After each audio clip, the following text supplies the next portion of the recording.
So I was thinking about the idolatry and the no gods and the demons and the greed, and how idolatry it's partially compromised by not compromised comprised of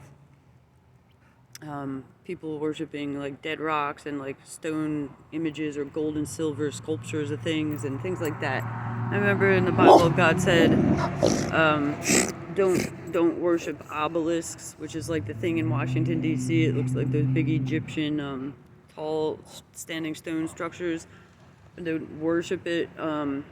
Anyway, so whether and then there's like other stuff that's pointed out. There's like habits and things associated with like cultures from the past and throughout history that did do like idolatry, and basically they're worshiping demons or like greed itself or like evil itself in not the good evil of God, because you got to remember God. I didn't know this until like 2014 because I never like read the whole Bible, but I believed in Jesus and the resurrection of the dead. As a child, I believed, but I didn't know anything really of any of the stories of the Bible, in truth, until recent years. But I got a revelation, and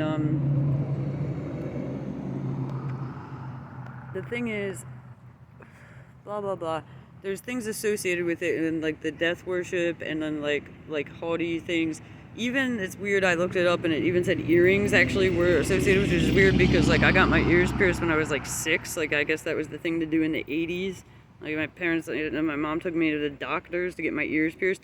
But all I can say is these earrings at least are Christmas colors, and they're, I'm wearing them all year round, and praising the Lord. So I find that to be okay. But the thing is too, part of it is involving like sometimes like false teachings, false gods, false ceremonies, false rituals, because see, if they're all just a bunch of lunatics, like remember you also talk about the blind leading the blind, so there's like totally ignorant blind people that don't know what's going on, sometimes trying to tell people, oh, do this way, but they have no idea how things really work, right?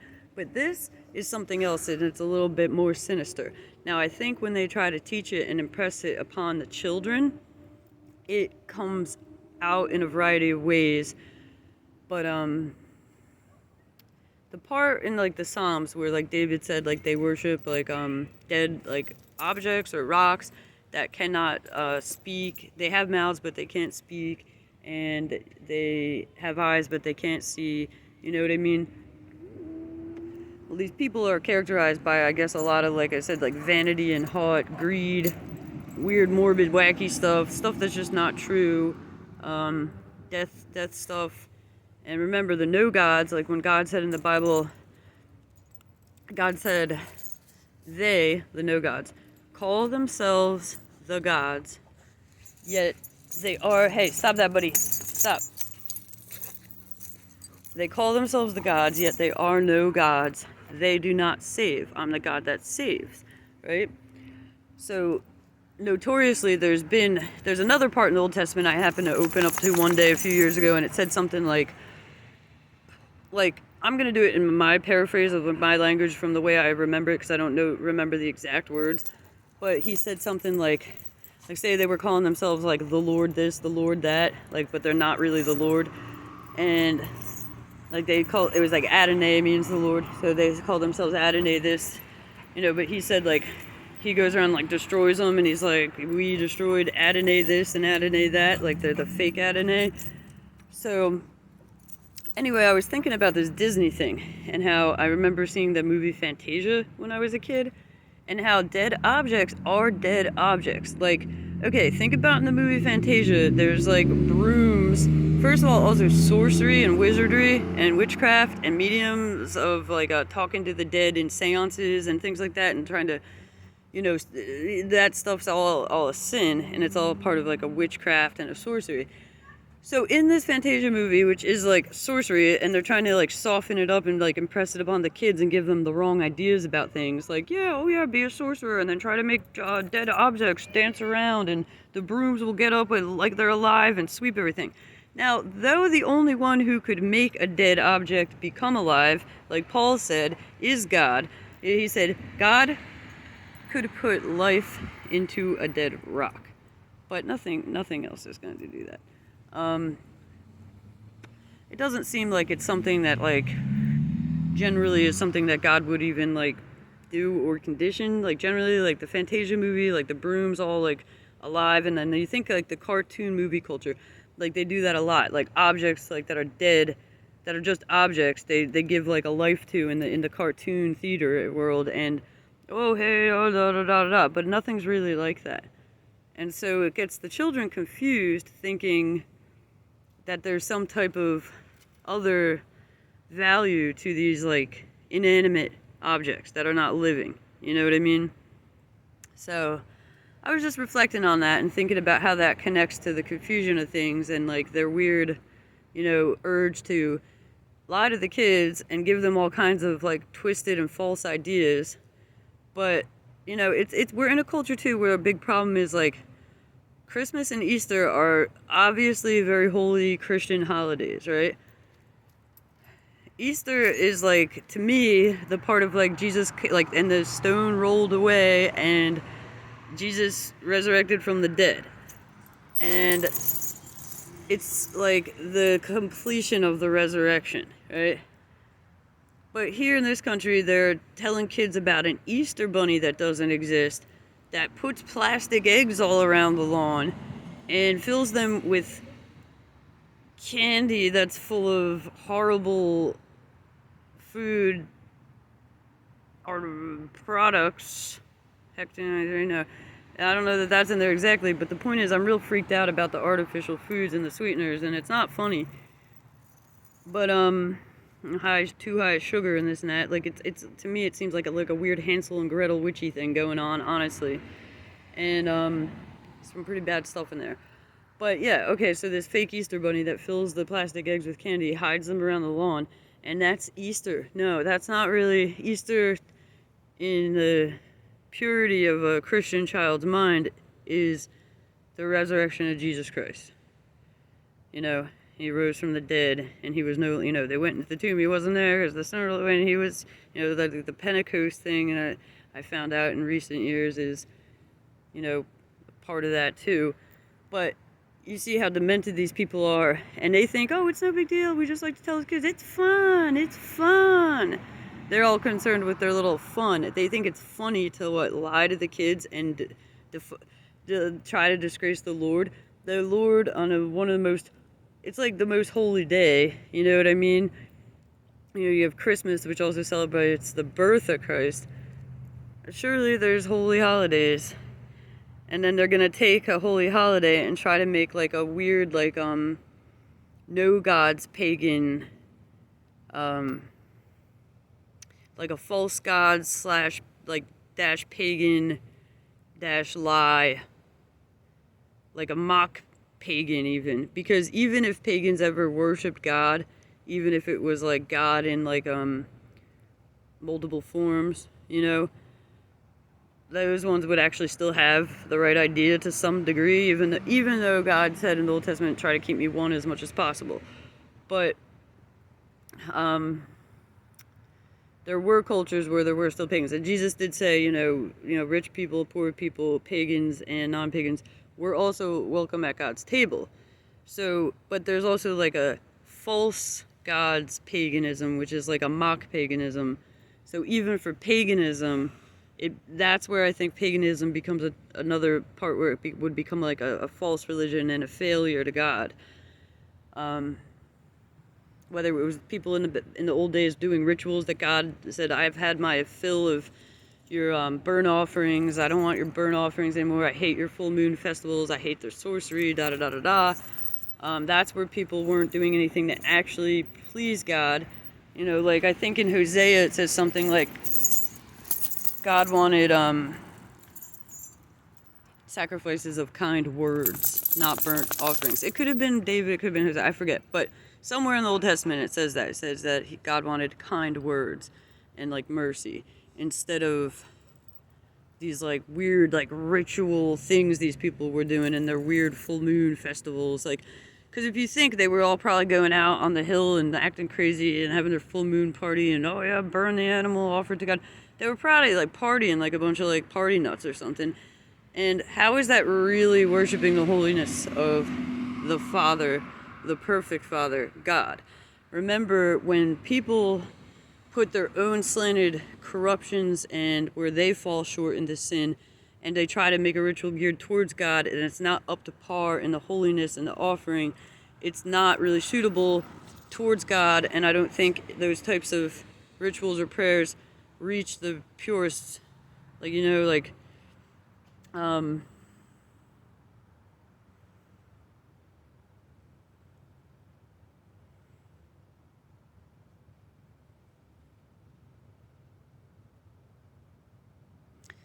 yeah.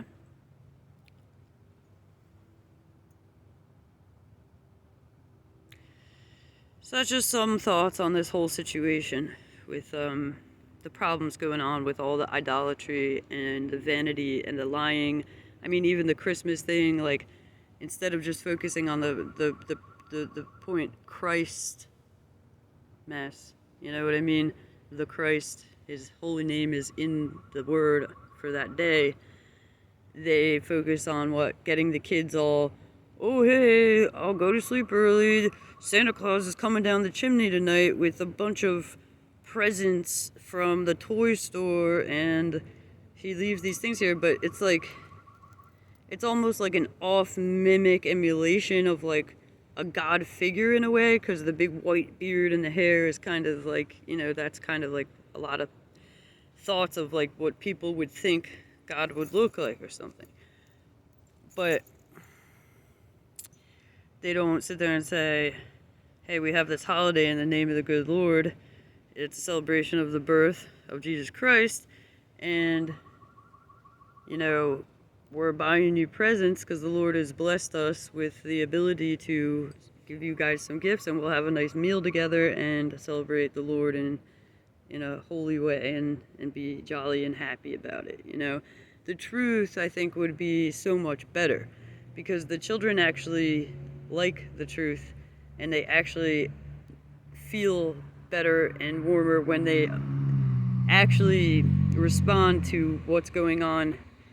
You know, they might play these games with people who, oh yeah, but then what do? They go with that, and then a few years later, oh, we were all lying, and then what?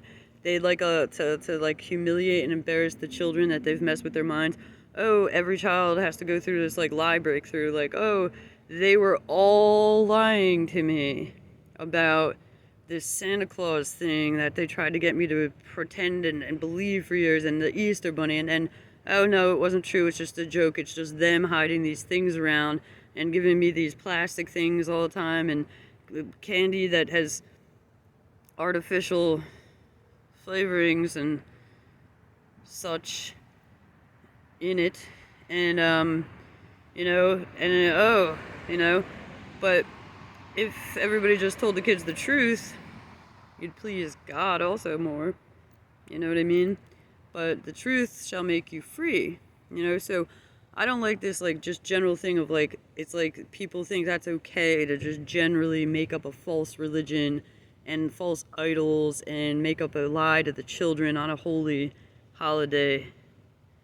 You know, the very life in you and the light in you is Jesus Christ. All right, so like all the, like everything of your whole life has been built up on top of the part of Jesus that's in each person. So everybody has a little Jesus in them, and then he's the foundation of everything, you know, and that's what should really be celebrated, and the whole life and the resurrection, you know. But lying to the children and all this weird cartoon stuff, and then as people get older, you know, it's all what, pagan, antichrist, demon, no god theater, lust. Now it's all drugs and guns and murder and twerking and what else? Just a bunch of lust and fornication spirits and no gods. It is no gods too, because all that dressing up all crazy and demonic and haughty, that's temptation. The Spirit of God doesn't tempt. In actual reality, in truth, that the actual Spirit of God doesn't tempt and can't be tempted. Now, love itself, if there's like a marriage and it's like a monogamous marriage of people that actually have real love, and like God is love, they experience that type of love, and it's the godly love in that way. But in and of itself, and God and his Heavenly Father, like purity, like he really can't be deceived or tempted. And he himself doesn't actually tempt. It's other spirits and sin and stuff like from other things that actually tempt and actually do try to deceive. You know, God isn't a demon, he isn't the devil. Now God, as the Lord of hosts, can appear as a plethora of things. It says in the Bible that God can appear as a jinn or an apparition. So sometimes you get a sudden monsoon and the sky gets all dark and cloudy and crazy and the mist comes down, and it says in the Bible that the mist is the dust of the Father's feet, and you feel the presence of God around you. I feel like that's almost like a kind of like God is like an invisible genie. You're like, I know God's not the thunder itself and the dark, dark clouds, but I know that God's right here. You know what I mean? Because God does the really big acts of things. Like, if you read the book of Job, you'll see that, like, when God said, you know, he allowed Satan to test Job, but he preserved Job with his word, which can't be broken, and said, like, do whatever you want to Job then, but don't kill him. So no matter how much of all of Satan's power he had, and he tried to attack Job in so many different ways and levels and all around, and then even threw him with the 4-inch worm swimming through his body, and he was tortured for like 30 years. But at one point when he came, and I think he killed some of his field servants and his animals and stuff like that, he came like kind of in like a fury. So I think of like a small kind of like whirlwind tornado or something like that, and that would have been like, you know, that's one of the things. Oh, he did that. But when God comes after the 30 years, he comes in a huge tornado. Okay, so it's like, I feel like it's like the dark powers of like demons and other things, like they might be able to pull stunts that like seem like kind of like it's like supernatural, and it's like, wow, that's weird. Like, you know, like it's like kind of seems like it's like a dark anti-miracle almost. But when God shows up after 30 years, he's in a huge tornado and says, Job, come up here and talk to me. And Job actually is like ascended up into the top, like into the tornado, and talks to God.